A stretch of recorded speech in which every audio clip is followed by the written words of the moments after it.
Bom, gente, boa noite a todos. Para quem não me conhece, meu nome é Gustavo. Eu sou engenheiro civil, estou na Secretaria do Verde há 6 anos, sou engenheiro concursado de carreira e atualmente sou no gabinete do secretário. Durante o trabalho do plano de manejo, fui chamado para auxiliar nas questões relativas à parte de obras e também nos parâmetros urbanos do solo. Tá? Todo aquele trabalho que foi feito ao longo de mais de um ano, que culminou no documento que nós chamamos de POT, que são os parâmetros de desocupação da terra, que foi amplamente discutido com a comunidade, foi parte da oficina, foi nas 2 audiências públicas nós apresentamos para vocês, estava disponível no site desde outubro de 2017, culminou num anexo final do plano de manejo, que já está documentado no nosso site, desses parâmetros. O nosso passo seguinte foi, já vamos nos adiantar, porque como isso vai precisar virar uma legislação, vai precisar virar uma lei de uso, ocupação e parcelamento do solo, nós pegamos a luz do restante do município e fizemos a conversão para esses nossos parâmetros dados pelo POT e discutidos aqui com a comunidade da APA. Tá? Nós mandamos para vocês previamente, para que o Conselho já começasse a tomar ciência disso, começasse a nos ajudar, começasse as discussões necessárias para isso, tá? Por isso nós enviamos a vocês no protocolo no mês passado.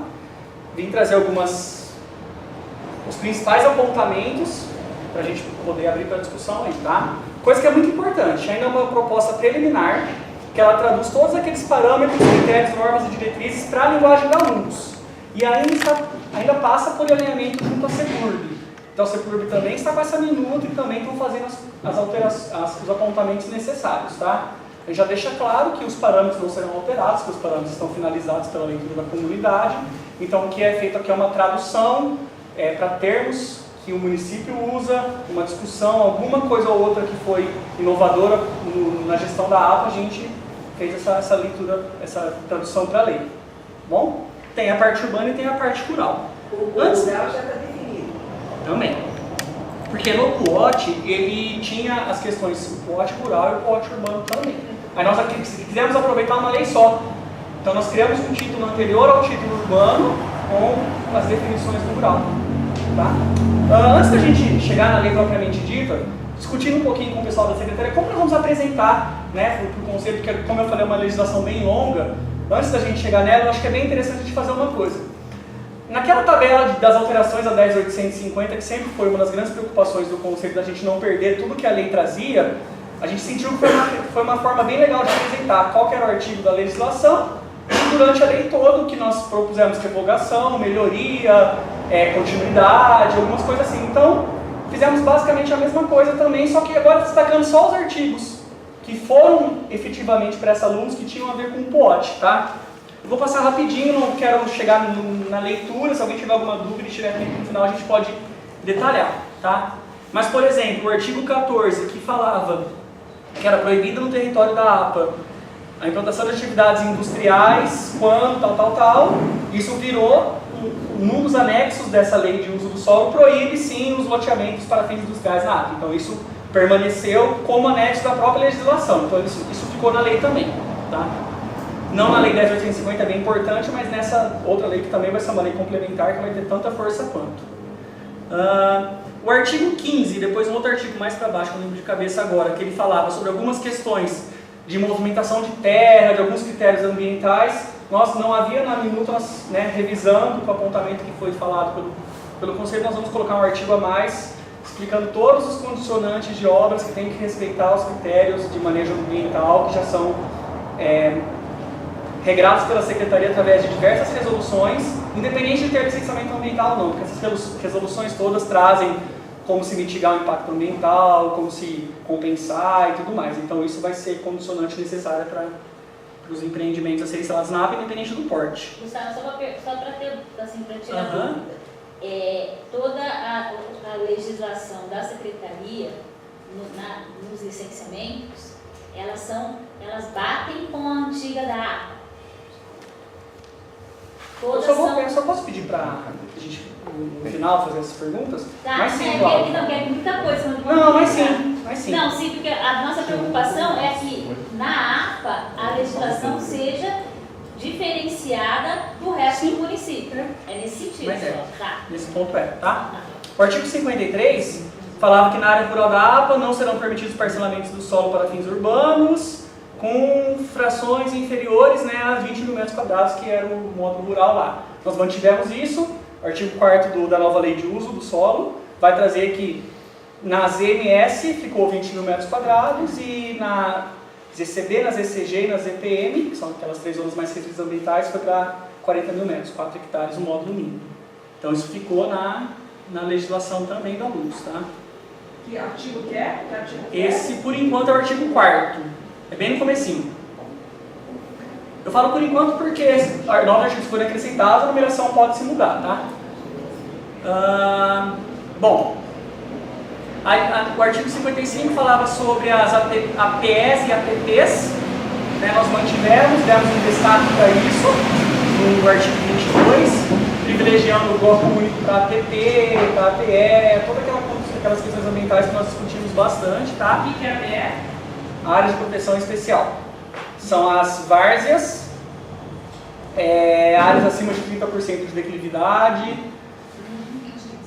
São essas duas. E existem outras que ainda são protegidas como o próprio APP de topo de morro e tudo mais, que o Código Florestal também traz e que entra como APP. Mas a APE da Lei Orgânica Municipal são essas duas.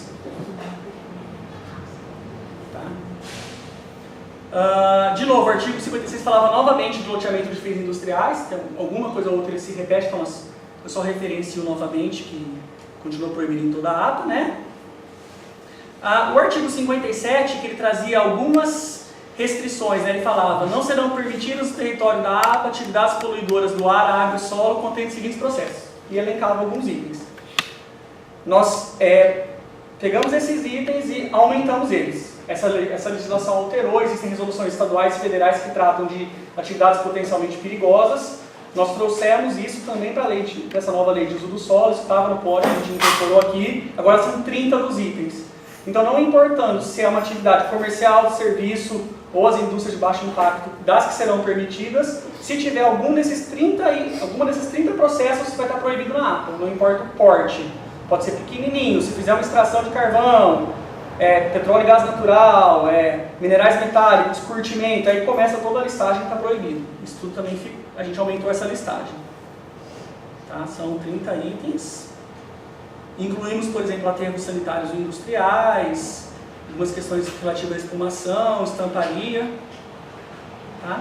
Que artigo é esse? Esse, por enquanto, é o 96 da nova lei. Aí, novamente, o artigo 58 falava mais um pouquinho sobre a APP e a APE, nós replicamos, né, no 22, que está um pouco mais completo.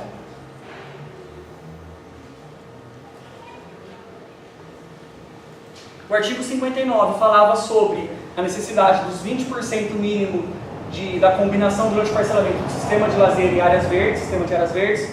Nós aumentamos isso para 35%, já tinha sido discutido e aprovado no POT, é uma coisa que foi unânime para todo mundo, de aumentar essa área permeável dos loteamentos, e também ficou na legislação com todas as minúcias necessárias. No artigo 20, isso.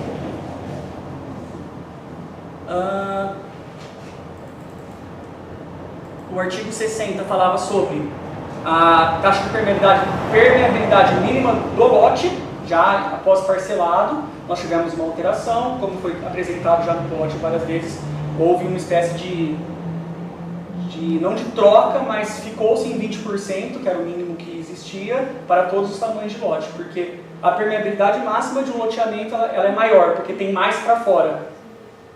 Dentro do lote ficou pouco? 20. Para qualquer tamanho de lote? Para qualquer tamanho de lote. Então você pode impermeabilizar até 80? Na verdade, não. Não, impermeabilizar sim, mas construir não. A construção se limita a 50% do tamanho do lote. Mas pode impermeabilizar 80% do lote? Sim. Só que a diferença é que nós também vamos exigir de todas as novas edificações a caixa de retenção. Como a lei estadual manda para áreas acima de 500 metros quadrados impermeabilizada, nós colocamos já na legislação que qualquer nova edificação vai ter que fazer uma caixa de retenção, com infiltração. Tomar cuidado com a palavra cisterna, porque a cisterna às vezes o pessoal associa com o reaproveitamento da água, e não necessariamente ela é reaproveitada. Ela pode ser captada e dá 3 destinações: A principal tem infiltração, fazendo um fundo permeável. A segunda é reaproveitamento para fins não potáveis, porque mesmo que se trate, não se permite que se consuma essa água. E o terceiro é a devolução para a galeria de água pluvial depois de uma hora de chuva. São as 3 possibilidades que a lei estadual traz, nós estamos trazendo isso para toda a APA. Como chama a caixa de? É caixa de retenção de águas pluviais, não tem muito um nome específico. Gustavo, só uma pergunta. Isso vai ser Pode. aplicado para as novas agora? Sim. Tá? 61, artigo 61 é implantação racional, falava algumas coisinhas sobre questões também de mitigação de impactos ambientais, de concepção de projetos para evitar impactos. Nós estamos remetendo a toda a legislação do licenciamento, mas não para obras licenciadas, na verdade vai ser tudo. A gente não fez um compilado porque nós temos mais, são acho que 12 ou 13 termos de referência, bem extensos, então a gente pede que as pessoas sigam isso.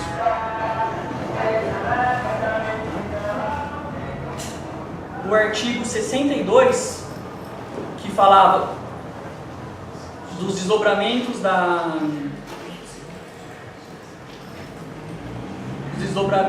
áreas urbanas da APA, que tinham que ser remetidos à SANASA. Na verdade, não é mais SANASA que se remete, ou se remete para o urbanismo, quando necessário, ouve todos os órgãos que assim precisam, incluindo SANASA. E aí a gente só trouxe a questão de que os desdobro de lote já existente vai ter que se manter os valores do momento da aprovação. Então, um grande loteamento, por exemplo, que lotes foram concebidos com 1.000 metros quadrados e hoje a legislação permite 500, por exemplo, naquela região, a proposta é que não possa se dividir nesse momento. Tá? Vai se poder subdividir futuros loteamentos, por exemplo, sejam aprovados uma concepção e se a divisão projetada for dentro do que se permitia no momento do projeto, sim. Mas os novos loteamentos, a intenção é que não se faça. Angela, posso pedir para perguntar depois, por favor? Que artigo que é esse, presidente? Esse, desculpa, é o antigo ou o novo? O novo? Sei lá, para fazer referência a isso que você está falando. Qual que é o... Era o antigo 62, que por enquanto é o artigo 36 da nova legislação. Tá? O artigo 64 falava das áreas urbanas, que ele remetia às zonas antigas 3, 4, 11, 18, e tinha um mapinha anexo. Nós fizemos um mapa, depois eu vou apresentar para vocês também, com a proposta nossa de zoneamento para a área urbana da APA.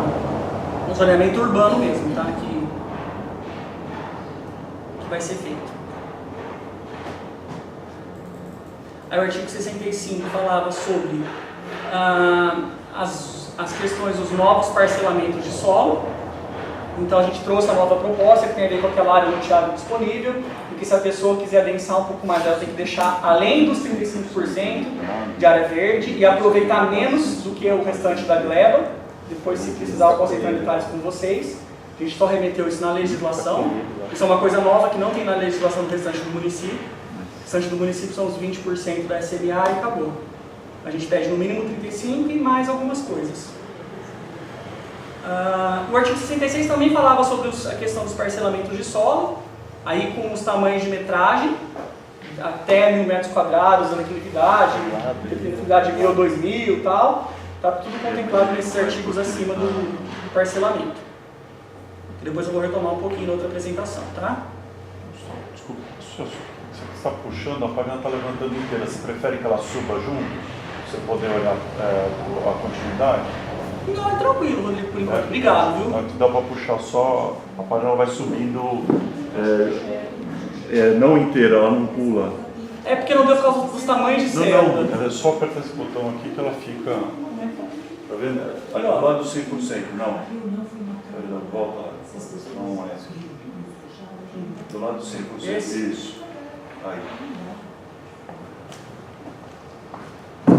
Ah, tá, entendi.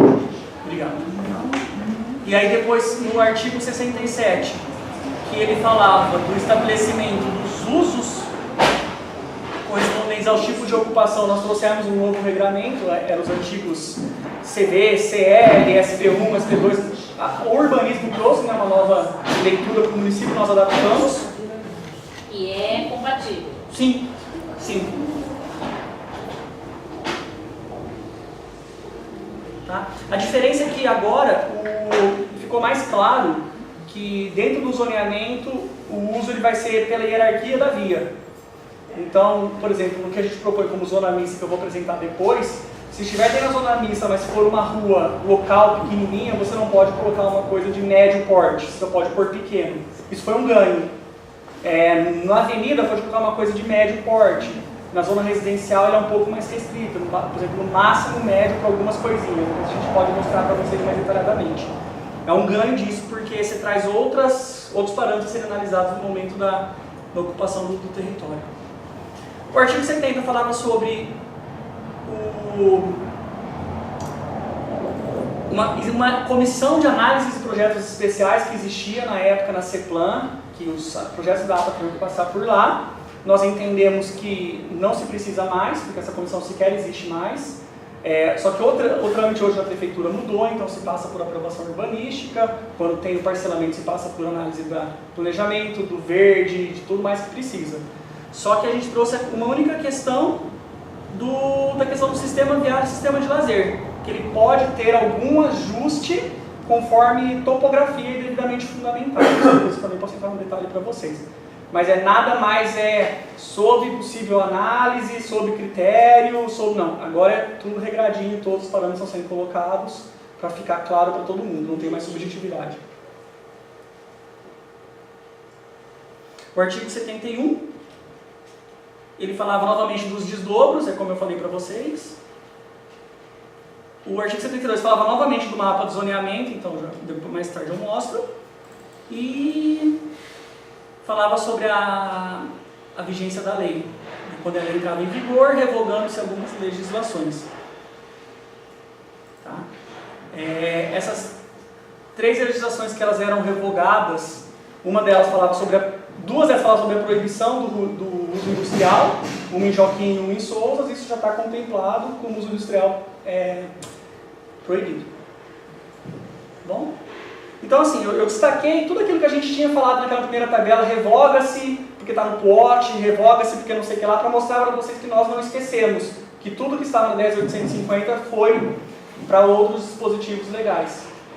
Gustavo, na verdade, a primeiro ponto era de indústrias poluentes. Então, aí o que acontece? Vamos lá. Acho que foi importante você falar. Isso eu cheguei foi até um questionamento que foi feito em audiência pública para a gente.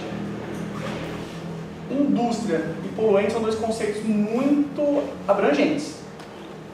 Tá? O que é poluente? É poluente sem mitigação, poluente com mitigação, poluente em que a mitigação não serve para nada. Então o que acontece? Dentro daquelas 30 atividades que foram adaptadas, foram servidas como base às resoluções estaduais e federais, são questões assim que, por exemplo, vamos lá, espumação. É uma atividade que se usa uma série de produtos químicos. A gente não quer saber se a pessoa vai fazer direitinho, se ela vai ter o controle ambiental necessário, se ela vai ter um licenciamento ambiental correto. Está proibido, acabou, porque qualquer tipo de acidente que der ali pode ser muito sério, dentro daqueles 30 itens, então está proibido. O restante são atividades de menor impacto, comércio, serviço ou indústria de baixa incomodidade. E aí eu entro agora na questão da indústria. Hoje, quando uma pessoa vai fazer um registro, a pessoa quer abrir uma padaria. Pelo que KNAI dela, a padaria hoje é indústria. E a CEMURB tinha, por conta da lei de uso do solo, tinha que fazer quase que uma exceção para se falar que era permitido, então classificava aquilo como um serviço para se permitir num bairro residencial. Claro, se você não pode ir num bairro residencial. Uma confeitaria, então houve essa mudança na lei de uso do solo recente, que se fala em indústria de baixo impacto, e eles deram uma tabela com mais de 1000 KNAIs. Nós estamos fazendo essa leitura para adaptar. Realmente isso, na verdade, é um fornecimento que é comum, que é permitido em bairros residenciais ou na zona mista, na parte que não é tão adensada, isso vai poder, e algumas dessas indústrias não. Então, mais tarde, antes da gente mandar para a Câmara, vai ser feito um anexo complementar com todas as indústrias, entre aspas, permitidas. Tá, porque a gente durante todo esse tempo, eu acho que esses decretos são de 70, assim, é antigo. Sim. E até hoje a qualidade do ar aqui é maravilhosa e assim pela proibição. Então, isso é a minha preocupação. Pela proibição de indústrias aqui, sempre houve essa restrição. Então a gente tinha a indústria de papelão e tem a MER. E tem uma de móveis, é bem restrito. Então Então a gente tem essa qualidade de área. A minha preocupação é isso, né? As que vierem vão contribuir para que essa qualidade do ar... Por isso nós estamos fazendo esse filtro ainda. Legal. Mas é bem importante essa colocação, Mas sim. se você acaba de falar que uma padaria, ela se... Né, Mas ao mesmo tempo, Entendi. aqui no caso a carvoaria, por exemplo, já está proibido pelo outro inciso nosso. Mas uma pequena carvoaria não é porque é pequeno que não polui. E não tem mitigação que se faça que não vai trazer. Porque um pequeno não consegue colocar um filtro que custa não sei quantos milhões de reais. Então esse cuidado nós estamos tendo ali, é uma coisa que não está fechada para poder realmente permitir só o que é necessário sobre a existência do próprio distrito. Tá? Bom, então assim, eu acho que essa primeira parte é uma coisa que tranquiliza bastante, que a gente não deixou nada de fora, nada do que a 10.8 trazia, que era importante, a gente tirou de repente de lá, mas trouxe para uma nova legislação, que vai ser via lei complementar, que vai ser discutida em audiência pública, que nesse caso também vai ter que passar pelo CMDU, porque também lida com a área urbana, então ainda vai ser bem discutido isso, tá? Agora, sobre a minuta propriamente dita, né? Vamos lá. É uma lei relativamente grande, tá? Em que ela é estruturada mais ou menos dessa forma. O título primeiro traz disposições gerais e definições. Então, eu vou trazer algumas das seções que foram alteradas daqui a pouquinho. O título segundo fala em parcelamento, uso e ocupação da terra nas áreas rurais, que é a tradução do Código Rural para essa legislação. O capítulo, com 6 capítulos, esse título, né, da parte rural. O título terceiro entra nas leis de parcelamento, uso e ocupação da terra nas áreas urbanas, com 2 capítulos, mais diversas subseções. O título 4, uso e ocupação propriamente dita, aí detalha mais um pouco. O título 5, infrações e penalidades. E o título 6, disposições finais. Tá? Então, assim, para trazer alguns dos destaques que nós podemos falar para vocês. Vamos lá. Título 1, disposições gerais e definições trazidas, né? Tem, salvo engano, acho que 60 e poucos itens que são definidos pertinentes às questões que vêm dentro da lei, né? Siglas, nomenclaturas, definições técnicas e tudo mais, tá? Primeira grande coisa, quando a gente bate pela primeira vez, né? A gente continua mantendo aquela proibição de prédios na área. Então, o limite máximo são 10 metros de altura, com 2 pavimentos para as edificações em geral e apenas 3 pavimentos quando for EIS, que são as empreendimentos habitacionais de interesse social, ainda limitado aos 10 metros de altura, que o pé direito dessas obras normalmente são um pouco menores. Dá sim. E aí se permite, numa nova definição que o urbanismo trouxe, fazer como HMH, que é habitação multifamiliar horizontal, ou habitação multifamiliar vertical. Tá? A gente pensa vertical é prédio? Não. Existe uma definição que se pode falar no vertical como sendo, por exemplo, esse EIS, que vão ser 3 andares, então são 3, um térreo mais 2, mas é vertical. Então, vai poder vertical? Não. Vai poder, são verticais sim, só que nessa limitação, então só para ninguém assustar. Isso lá está melhor discriminado, com os limites de altura, de pavimento e de tudo mais.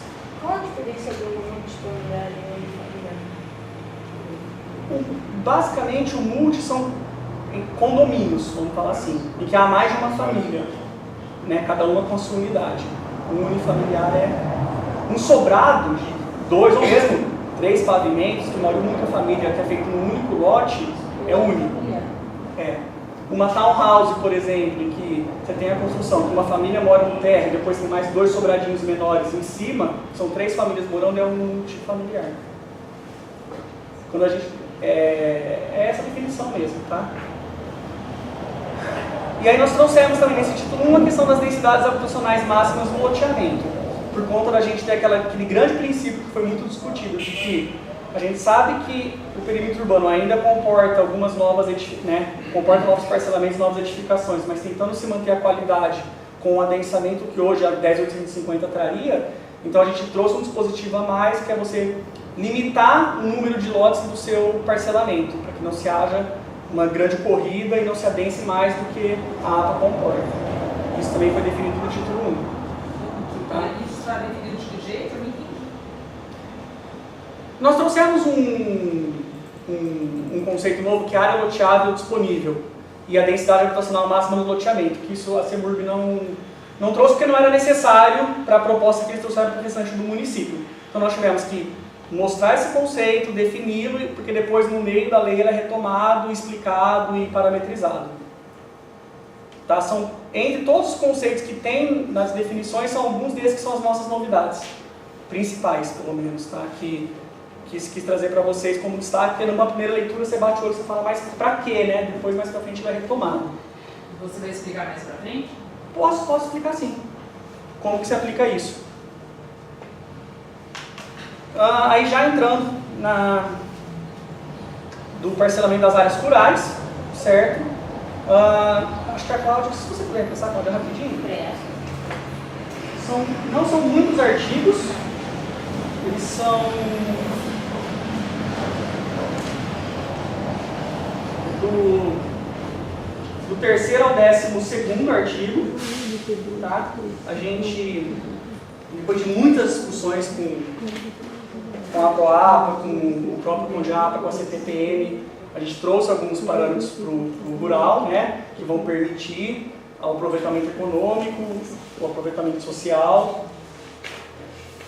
e, sobretudo, o cuidado ambiental. Você vai apresentar, a gente já tem alguns questionamentos. Primeiro você vai apresentar tudo e depois a gente vai falar? Ou a gente Sim, já... deixa eu terminar e depois a gente vai. Tá? E aí, entre eles, o que já aparece, né, novamente, como eu já tinha até lido no artigo 4º lá, era a fração mínima de parcelamento, 20 mil metros quadrados para as ZNS e 40 mil para as demais zonas do rural, as ECB, as ECG e as EPM.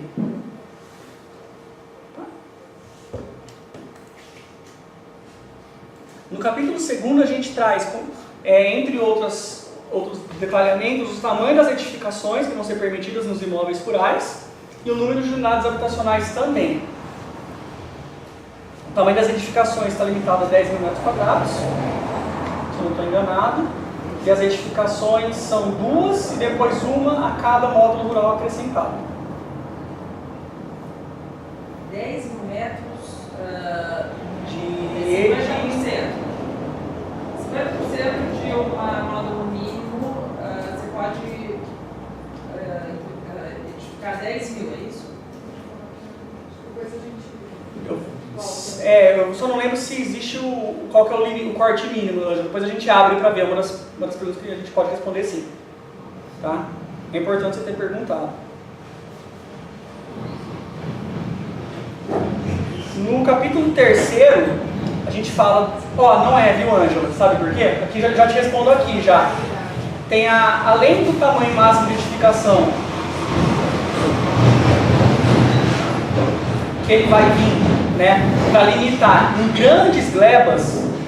Por exemplo, a pessoa tem uma gleba aí, vamos falar de 70, 80 hectares. Se você fosse colocar 5%, que é a nossa permissão máxima, esse valor extrapolaria, seria um valor muito grande.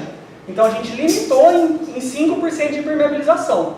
Então não, para um módulo mínimo de 20 mil, 5% são 1.000 metros quadrados, que se pode impermeabilizar no máximo. Assim, a partir desse 5%, chegando até a 10% com contrapartidas ambientais, a caixa de retenção, técnicas de filtração, uso de sistemas sustentáveis, e aí a legislação vai trazer algumas coisinhas.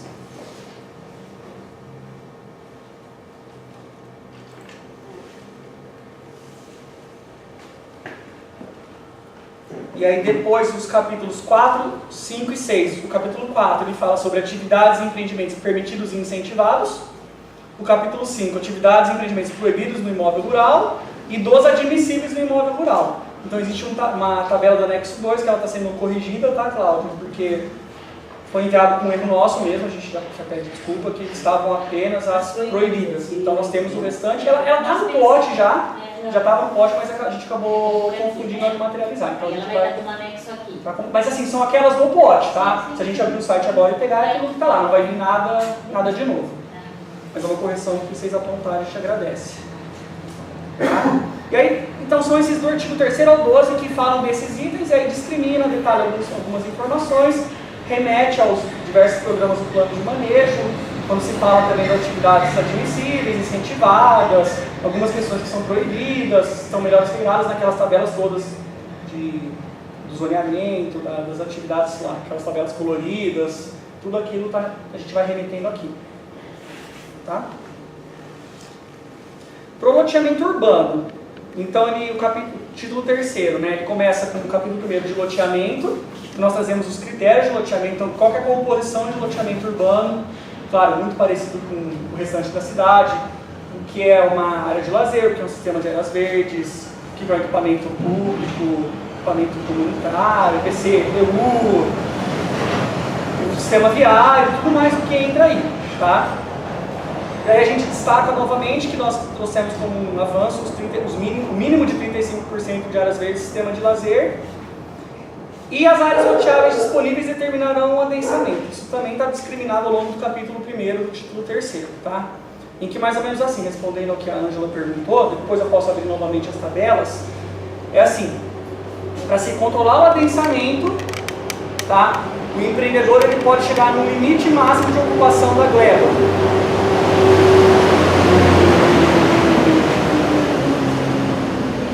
Então vamos supor que é assim, por exemplo, ele destaca 35% de sistema de áreas verdes e sistema de lazer. E aí ele tem uma configuração interessante de gleba, que ele consegue aproveitar alguns viários existentes e que ele consuma mais 25% de sistema viário, EPC, PU e tal. Sobrariam 40%, por exemplo. Esses 40% ele só vai poder aproveitar inteiro, que para a cidade seria 40% loteiro, do jeito que quiser, com a área mínima lá de 200 metros quadrados, aqui na APA é diferente. Se ele quiser aproveitar esses 40%, ele tem que fazer lotes de 720 metros quadrados. Se ele quiser fazer lotes um pouco menores, de 500 depois eu posso abrir a tabela, vamos supor de 500 metros, ele só pode ocupar 35%, por exemplo. Se ele quer fazer lotes um pouco menores ainda, ele tem que ocupar só 30%. Ainda com a contrapartida do social. Essa configuração ela é até inédita, a gente não achou em nenhum lugar isso, mas por que isso? Porque se ele pega os 40% da gleba que sobra e parcela em lotes pequenos, ele vai fazer 3, 4, 5 vezes mais do que se permitiria hoje. Então se ele quiser aproveitar tudo, ele tem que aumentar o tamanho do lote dele. E se ele quiser fazer com lotes um pouco menores, por conta do arranjo dele, econômico, social e tudo mais, ele pode. Só que ele não vai aproveitar tudo. O que sobrar ele tem que doar como área pública, incorporar no sistema de lazer, aumentar o viário, fazer isso. Então a gente mantém o adensamento necessário. E pode não parecer, mas isso segura. Depois a gente tem todos os cálculos para mostrar para vocês também. Um dia a gente pode marcar uma reunião técnica aí. É uma coisa que em lugar nenhum nós encontramos. Foi uma forma de viabilizar, mas ao mesmo tempo preservar o meio ambiente. Manter esse adensamento, mas não inviabilizar o empreendimento. A obrigatoriedade da moradia social então caiu. Não, está com. Está tudo isso, mas ainda a questão da moradia social.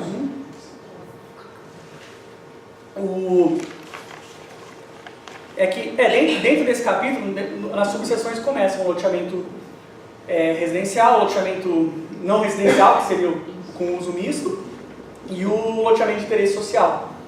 E, dependente do tipo de loteamento escolhido, ele tem que destinar uma parcela de 4% da área dele loteável como residências acabadas. Serem entregues para a Coab, disponibilizar à sociedade. O instrumento ainda está sendo definido pela equipe técnica da SEAB e da Coab. A gente propôs no nosso plano de manejo o direito de superfície, que é um instrumento muito interessante também, é um instrumento bem moderno, está sendo das cidades. E aí a Coab e a SEAB estão estudando a melhor forma de se aproveitar isso. Sabe, só colocando um detalhe que eu acho muito importante, é que a gente deve então limitar para aplicar a demanda da área. Com certeza. Tá? Com certeza. Nossa preocupação é não deixar disponível lá e Com aí certeza. Com certeza. Esse ponto eu acho que é bem importante, né? Deixar bem claro. Porque o Isso movimento tá da no nosso- moradia fez um trabalho tão interessante, tão forte, que a gente quer que eles sejam contemplados. Isso está no nosso documento do plano de manejo. Nós fechamos uma listagem, né? Com o movimento, essa listagem foi protocolada e aí esses são os primeiros a serem contemplados, sim. Mas a minha preocupação é que se sai uma lei que não coloca assim, um estranho que não conhece, né? Não E falar vem só. o empreendedor Claro. e usa isso para outro Muito interessante, fim, né? tá? Foi bom você falar, obrigado. A Imagina. doação do interesse social, aí entra alguns critérios de loteamento de interesse social também, tá?